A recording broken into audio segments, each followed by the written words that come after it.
Next topic है बेटा vapour pressure. Vapour pressure की ਹੁੰਦਾ ਆਪਾਂ +1 ਦੇ ਵਿੱਚ ਵੀ ਪੜ੍ਹਿਆ ਹੋਇਆ ਬੇਟੇ। ਵੈਪਰ ਪ੍ਰੈਸ਼ਰ ਕਿਹਨੂੰ ਕਹਿੰਦੇ ਆ?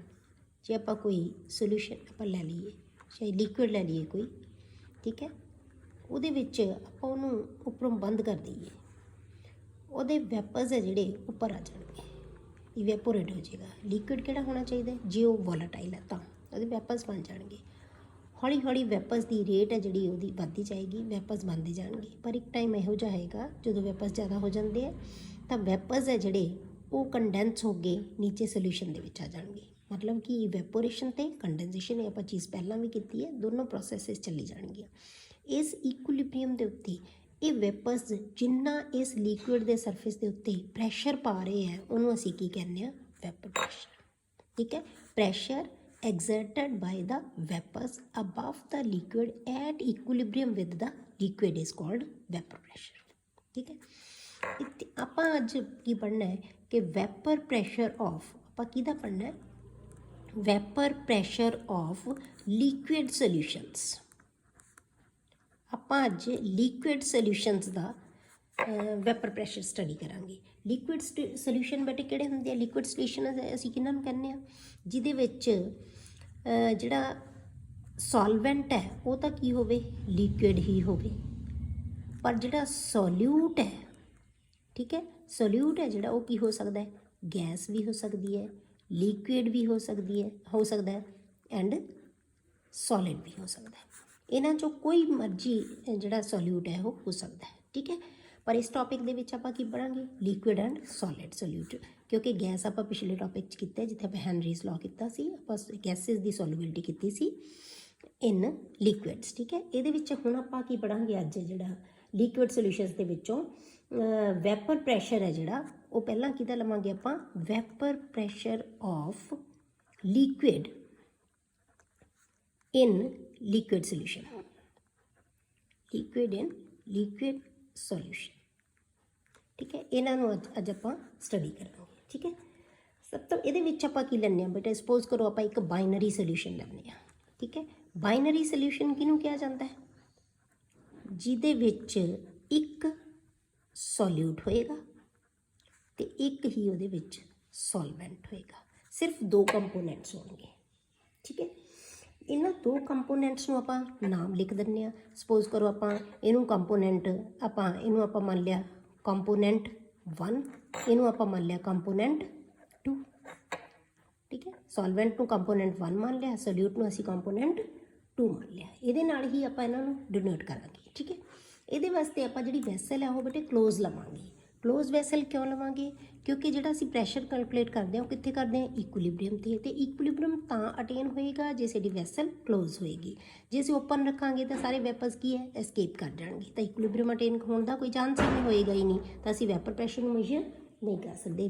ਵੈਪਰ ਪ੍ਰੈਸ਼ਰ ਨੂੰ ਮੇਜਰ ਕਰਨਾ ਹੈ ਤਾਂ ਆਪਾਂ ਨੂੰ ਕੀ ਹੈ? Closed vessel. ਹਮੇਸ਼ਾ ਜਿਹੜਾ ਵੈਸਲ ਹੈ ਉਹ ਕੀ ਲਵਾਂਗੇ?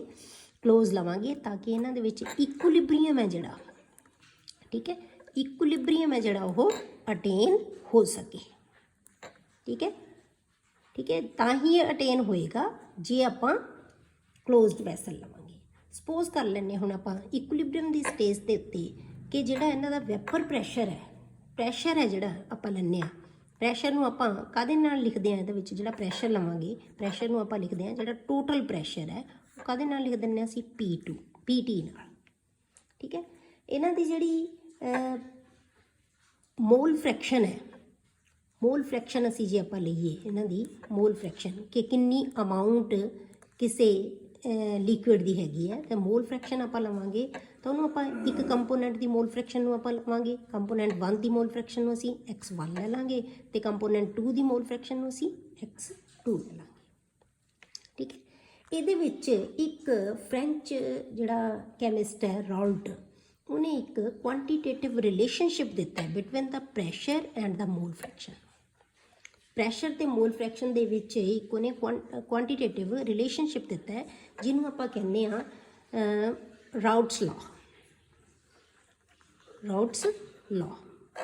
ਠੀਕ ਹੈ, ਇਹ ਉਹਨੇ ਲਾਅ ਦਿੱਤਾ ਹੈ। ਉਹਨੇ ਕੀ ਕਿਹਾ? ਜੇ ਆਪਾਂ ਡਿਫਾਈਨ ਕਰਨਾ ਹੋਵੇ ਉਹ ਲਾਅ ਕੀ ਹੈ? ਫॉर ਅ ਸੋਲਿਊਸ਼ਨ की है for a solution of volatile liquids. जे आप दोनों लिक्विड है ਜਿਹੜੇ ਜਿਹੜੇ ਦੋ ਲਿਕੁਇਡ ਲਏ ਨਾ ਆਪਾਂ ਪੜ੍ਹਿਆ कि लिक्विड सोल्यूशन का vapour pressure of liquid solution दोनों लिक्विड की होने चाहिए बेटे वोलाटाइल। ठीक है, वोलाटाइल किहड़े हुंदे आ जिहड़े जिन्हां दे वैपर्स बन सकते हैं। ठीक है, for a solution of volatile liquids the partial pressure of each component of the solution is directly proportional to its mole fraction present in the solution। ठीक है, इसका मतलब की है कि ਜਿਹੜੇ वैपर प्रैशर है जोड़ा पार्शियल का मतलब हरेक क्योंकि दो कंपोनेंट लए है, एक कंपोनेंट का अपना प्रैशर होएगा, एक कंपोनेंट का अपना प्रैशर हो गया। टोटल प्रैशर आप कहदे नाल लिखता P1 नाल, पार्शियल प्रैशर्स नूं कहदे नाल लिख दांगे P1 एंड P2 नाल। P1 प्रैशर किहदा है कंपोनेंट 1 का, P2 प्रैशर किहदा है कंपोनेंट 2 का। ठीक है, आप पार्शियल प्रैशर लैंगे तो जे आप वोलाटाइल लिक्विड्स का सोल्यूशन लिया हुआ तो आप की कहांगे कि partial pressures of each component of solution is directly proportional to its mole fraction in the solution. मतलब की है जिन्नी किसी कंपोनेंट की मोल फ्रैक्शन इस सोल्यूशन दे विच ज़्यादा होएगी उन्ना ही उहदा वैपर प्रैशर भी ज़्यादा होएगा। जिन्नी मोल फ्रैक्शन घट होएगी उन्नी इहदी वैपर प्रैशर भी घट होएगा, डायरैक्टली प्रोपोर्शनल। ठीक है, जे आप हुण फॉर कंपोनेंट 1 ਲਈ ਆਪਾਂ देखना होए। ठीक है, फॉर कंपोनेंट 1 ਆਪਾਂ ਕੀ ਲਵਾਂਗੇ बेटे P1 is directly proportional to X1। P1 is directly proportional to X1। जे आप प्रोपोर्शनैलिटी कॉन्स्टेंट हटा दिए तो P1 इज इक्वल टू की आ जाएगा बेटे P1 dot into X1। What is P1 dot proportionality constant, पर आप इनू की कहने ये की है vapour pressure of pure component. ठीक है, वैपर प्रैशर ऑफ एक ही है vapour pressure of pure component. जे आप प्योर कंपोनेंट लीए किहड़ा कंपोनेंट 1, जे आप कल्ला इक्को ही कंपोनेंट लीए उहदे विच कोई मिक्सचर ना बनाइए तो जिन्ना प्रैशर उहदा उदों होएगा उही उहदा पार्शियल प्रैशर भी होएगा। जे आप मिक्स करता उदों पार्शियल प्रैशर भी उही होएगा। तो इनू आपां की कहांगे P1 नॉट, इनू आपां बोलते हैं P1 not is vapour pressure of the pure component. ठीक है, हुण जे आपां दूसरे कंपोनेंट लईए, जे आपां दूसरे कंपोनेंट लईए फॉर कंपोनेंट 2 तो उहदे लई की लिखांगे आपां P2 is proportional to X2। जे आप प्रोपोर्शनलिटी कॉन्स्टेंट हटाइए तो कि लिखांगे P2 is equal to P2 naught into X2। P2 is की vapour pressure of pure component 2। हुण ये प्योर ये पार्शियल प्रैशर है बेटे P2 is partial pressure in solution but P2 not is it's vapour pressure in pure form. जो ये कल्ला component C उदों जिन्ना दा वैपर प्रैशर होएगा वो की होएगा P2 नॉट। ठीक है, हुण जे आप डाल्टन ला लईए, डाल्टन ला आप पढ़िया हुआ अकॉर्डिंग टू डाल्टन ला जे आप देखिए कि टोटल प्रैशर है जिहड़ा ओवर द लिक्विड, जे आप टोटल प्रैशर लें ओवर द लिक्विड जिहड़ा टोटल प्रैशर लैंदे आ in the gaseous phase in the container ये कितना होएगा बेटे जे आप अकॉर्डिंग टू जे आप देखिए अकॉर्डिंग टू डाल्टन्स लॉ तो ये प्रैशर कितना होएगा बेटे टोटल प्रैशर ये की कहता है कि P total is equal to P1 plus P2।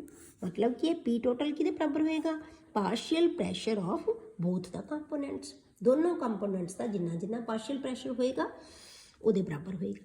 जे हुण आपां P1 ते P2 की वैल्यू इत्थों पुट कर दईए P1 ते P2 की वैल्यू उपरों पुट कर दईए जिहड़ा रॉट्स लॉ ने किया तो उहदे अकॉर्डिंग आपां की कहांगे बेटे P2 इज इक्वल टू तो P2 है जिहड़ा किहदे बराबर आ जाएगा P टोटल किहदे बराबर आएगा P1 की वैल्यू पुट करो P1 किहदे बराबर है बेटे P1 not into X1 plus P2 किहदे बराबर है बेटे इहदी वैल्यू पुट करो P2 naught into X2। Clear हो गया। ਹੁਣ ਆਪਾਂ ਕੀ ਦੇਖਣਾ ਬੇਟੇ, ਕਿਉਂਕਿ ਜਿਹੜੀ ਮੋਲ ਫ੍ਰੈਕਸ਼ਨ ਹੈ ਉਹ ਆਪਾਂ ਸਿਰਫ ਸੋਲਿਊਟ ਦੀ ਫਾਰਮ ਦੇ ਵਿੱਚ ਹੀ ਇਹਨੂੰ ਆਪਾਂ ਕੰਸੀਡਰ ਕਰਾਂਗੇ, ਕਿਉਂਕਿ ਜਿੰਨੇ ਸੋਲਿਊਸ਼ਨ ਦੀ ਕਿਸੇ ਵੀ ਸੋਲਿਊਸ਼ਨ ਦੀ ਕੰਸੈਂਟ੍ਰੇਸ਼ਨ ਜਦੋਂ ਆਪਾਂ ਮਾਪਦੇ ਹਾਂ ਨਾ, ਉਹ ਕਾਹਦੇ 'ਚ ਦੇਖੀ ਜਾਂਦੀ ਹੈ ਬੇਟਾ, ਹਮੇਸ਼ਾ ਉਹਦੀ ਸੋਲਿਊਟ ਦੀ ਮੋਲ ਫ੍ਰੈਕਸ਼ਨ। ਜਿਵੇਂ ਆਪਾਂ ਪਾਣੀ ਦੇ ਵਿੱਚ ਚੀਨੀ ਪਾਤੀ, ਆਪਾਂ ਕੀ ਕਹਿੰਦੇ ਹਾਂ ਸੋਲਿਊਸ਼ਨ ਕਿੰਨਾ ਕੰਸੈਂਟ੍ਰੇਟਡ ਹੈ ਜਾਂ ਡਿਲੂਟ ਹੈ, ਕਿਹਦੇ ਬੇਸ 'ਤੇ ਕਰਦੇ ਹਾਂ ਬੇਟੇ, ਆਪਾਂ ਕਿੰਨੀ ਚੀਨੀ ਪਾਈ, ਇੱਕ ਹੀ ਕੰਪੋਨੈਂਟ ਲੈ ਲੈਂਦੇ ਹਾਂ। ਤਾਂ ਇਸ ਕਰਕੇ ਆਪਾਂ ਇਹਨੂੰ ਕੀ ਕਰਾਂਗੇ, ਇੱਕ ਕੰਪੋਨੈਂਟ ਦੇ ਵਿੱਚ ਦੀ ਫ੍ਰੈਕਸ਼ਨ ਦੇ ਵਿੱਚ ਕਨਵਰਟ ਕਰ ਦਾਂਗੇ। ਇੱਕ ਫ੍ਰੈਕਸ਼ਨ ਦੇ ਵਿੱਚ ਕਿਉਂ ਕਰ ਸਕਦੇ ਹਾਂ, ਕਿਉਂਕਿ ਸਾਨੂੰ ਪਤਾ ਹੈ ਕਿ ਟੋਟਲ ਮੋਲ ਫ੍ਰੈਕਸ਼ਨ ਹੈ ਜਿਹੜੀ ਉਹ ਕਿੰਨੀ ਹੁੰਦੀ ਹੈ, 1 ਹੁੰਦੀ ਹੈ। ਠੀਕ ਹੈ, ਸਾਰੀ ਫ੍ਰੈਕਸ਼ਨ ਹੈ ਜਿਹੜੀ ਕੀ ਹੈ 1 ਹੈ। ਇੱਕ ਕੰਪੋਨੈਂਟ ਦੀ ਆਪਾਂ ਫ੍ਰੈਕਸ਼ਨ ਮੰਨ ਲਈ, ਸਪੋਜ਼ ਕਰੋ X2 ਹੈ। ਜੇ ਆਪਾਂ X1 ਦੀ ਜਿਹੜੀ ਮੋਲ ਫ੍ਰੈਕਸ਼ਨ ਹੈ ਕੈਲਕੂਲੇਟ ਕਰਨੀ ਹੈ ਤਾਂ ਆਪਾਂ ਕੀ ਕਰਾਂਗੇ, 1 ਮਾਈਨਸ X2। ਠੀਕ ਹੈ, ਇਹ ਆ ਜਾਏਗਾ X1 is equal to 1 minus X2। ਇੱਥੇ ਆਪਾਂ ਇਹਦੀ ਵੈਲਿਊ ਪੁੱਟ ਕਰ ਦਿਓ ਤਾਂ P ਟੋਟਲ ਕਿਹਦੇ ਬਰਾਬਰ ਆ ਜਾਏਗਾ ਬੇਟਾ, P1 ਨੋਟ X1 ਦੀ ਵੈਲਿਊ ਪੁੱਟ ਕਰੋ 1 minus X2 plus P2 note X2। Clear. ਹੁਣ ਆਪਾਂ ਇਹਨੂੰ ਜੇ ਸੋਲਵ ਕਰ ਲਈਏ ਤਾਂ ਕੀ ਆ ਜਾਏਗਾ, PT is equal to P1 naught minus P1 naught into X2 plus P2 naught into X2. X2 is common, then PT is equal to P total is equal to P1 naught plus ਜੇ ਆਪਾਂ X2 common ਕੱਢ ਲਈਏ, ਠੀਕ ਹੈ, X2 ਨੂੰ ਆਪਾਂ common ਕੱਢ ਲਿਆ ਤਾਂ ਕੀ ਆ ਜਾਏਗਾ, ਇਹ positive P2 naught minus P1 naught। ਇੱਥੋਂ ਕੀ ਪ੍ਰੂਵ ਹੋ ਗਿਆ ਬੇਟੇ, ਕੀ ਕਹਿ ਸਕਦੇ ਹਾਂ, we can say total pressure. ਇੱਥੋਂ ਆਪਾਂ ਕੀ ਕਹਿ ਸਕਦੇ ਹਾਂ कि total pressure over the solution can be related to only one component। ठीक है, total pressure over the solution ਜਿਹੜਾ ਆਪਾਂ total pressure ਲਵਾਂਗੇ over the solution can be related to only one component। ਸਿਰਫ ਆਪਾਂ ਇੱਕ ਕੰਪੋਨੈਂਟ ਨਾਲ ਹੀ ਰਿਲੇਟ ਕਰ ਸਕਦੇ ਹਾਂ। ਠੀਕ ਹੈ, ਜੇ ਆਪਾਂ ਇਹਨੂੰ ਗ੍ਰਾਫਿਕਲੀ ਰਿਪਰੈਜ਼ੈਂਟ ਕਰੀਏ, ਜੇ ਆਪਾਂ ਇਹਦਾ ਗ੍ਰਾਫ ਬਣਾਈਏ, ਠੀਕ ਹੈ, ਸਪੋਜ਼ ਆਪਾਂ ਲੈ ਲਿਆ ਇਹਦਾ ਗ੍ਰਾਫਿਕਲੀ, ਇਹਨੂੰ ਆਪਾਂ ਰਿਪਰੈਜ਼ੈਂਟ ਕਰਦੇ ਹਾਂ। ਕਲੀਅਰ। ਸਪੋਜ਼ ਕਰੋ ਇੱਥੇ ਤੁਹਾਡੇ ਕੋਲੇ X1 ਹੈ ਜਿਹੜਾ ਉਹ ਕੀ ਹੈ, 1 ਹੈ, X2 ਇਜ਼ ਇਕੁਅਲ ਟੂ 0, ਮਤਲਬ ਕਿ ਕੰਸੈਂਟ੍ਰੇਸ਼ਨ ਸਾਰੀ ਕਿਹਦੀ ਹੈ, X1 ਹੈ, 2 ਅਸੀਂ ਹਲੇ ਇਹਦੇ ਵਿੱਚ ਐਡ ਨਹੀਂ ਕੀਤਾ। ਹੁਣ ਜਿਹੜਾ ਇਹਦਾ ਪ੍ਰੈਸ਼ਰ ਹੋਏਗਾ ਬੇਟੇ ਟੋਟਲ, ਉਹ ਕਿਹਦਾ ਹੋਏਗਾ, ਇਹ ਟੋਟਲ ਪ੍ਰੈਸ਼ਰ ਕਿਹਨੂੰ ਕਵਾਂਗੇ ਆਪਾਂ, P1 ਨੋਟ। ਸਾਰਾ ਪ੍ਰੈਸ਼ਰ ਕਿਹਦੇ ਕਰਕੇ ਹੈ, X1 ਕਰਕੇ, X2 ਤਾਂ ਉਹਦੇ ਵਿੱਚ ਹੈ ਹੀ ਨਹੀਂ। ਠੀਕ ਹੈ, ਤਾਂ ਇਹ ਆ ਗਿਆ। ਹੁਣ ਆਪਾਂ ਕੀ ਕਰਾਂਗੇ, ਇਹਦੇ ਵਿੱਚ X2 ਐਡ ਕਰਦੇ ਜਾਵਾਂਗੇ, mole fraction of second component add ਕਰਦੇ ਜਾਵਾਂਗੇ ਤੇ ਇਹਦਾ ਪ੍ਰੈਸ਼ਰ ਕੀ ਹੋਏਗਾ ਬੇਟੇ, ਘਟਦਾ ਜਾਏਗਾ, ਇਹ ਗ੍ਰਾਫ ਬਣ ਜਾਏਗਾ। ਹੁਣ ਇੱਥੇ ਆ ਕੇ ਤੁਹਾਡੇ ਕੋਲੇ ਕੀ ਹੋ ਗਿਆ, X1 ਕੀ ਹੋ ਗਿਆ 0, ਬਟ X2 ਕੀ ਹੋ ਗਿਆ ਬੇਟੇ 1। ਹੁਣ ਸਾਰੀ ਫ੍ਰੈਕਸ਼ਨ ਕਿਹਦੀ ਹੋ ਗਈ, ਇਹਦਾ ਪ੍ਰੈਸ਼ਰ ਕੀ ਹੋ ਗਿਆ 0, ਪਰ ਹੁਣ ਇਹਦੇ ਕਰਕੇ ਫ੍ਰੈਕਸ਼ਨ ਹੈ ਤਾਂ ਇਹਨੂੰ ਆਪਾਂ ਕੀ ਮੰਨ ਲਿਆ, ਇਹ P2 ਨੋਟ ਹੈ। ਹੁਣ ਸਾਰਾ ਪ੍ਰੈਸ਼ਰ X1 ਤਾਂ 0 ਹੈ, ਸਾਰਾ ਪ੍ਰੈਸ਼ਰ ਕਿਹਦੇ ਕਰਕੇ ਹੈ, P2 ਕਰਕੇ। ਇਹਦਾ ਮਤਲਬ ਇੱਥੇ ਪ੍ਰੈਸ਼ਰ 0 ਸੀ, ਹੌਲੀ ਹੌਲੀ ਇਹਦਾ ਪ੍ਰੈਸ਼ਰ ਵੱਧਦਾ ਗਿਆ, ਕਿੱਥੇ ਆ ਗਿਆ, ਇੱਥੇ ਆ ਗਿਆ। ਇਹ ਪ੍ਰੈਸ਼ਰ ਕਿਹਦਾ ਹੋ ਗਿਆ ਬੇਟੇ, ਫॉर ਕੰਪੋਨੈਂਟ 2।